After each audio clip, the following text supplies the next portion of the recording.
最近啊，季节变化，咳嗽的人多了起来。每天都有人问我，医生，咳嗽老不好，有啥妙方吗？今天就给大家支个简单又实用的招，不花钱啊，还好吃。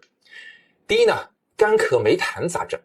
有的时候就像嗓子里卡了块糖，咳不出又咽不下。这个时候呢，梨就是个小能手。找个新鲜的梨，皮别削啊，把核去掉，放点川贝粉，隔水蒸熟，连汤带梨一起吃。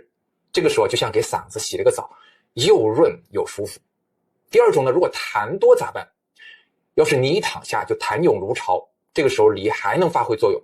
把梨核掏出来，里面放几粒花椒，一样隔水蒸，喝汤吃梨就行了。记住了吗？这是老祖宗留下的好方子，简单又实用，咳嗽不用愁，一个梨就能搞定。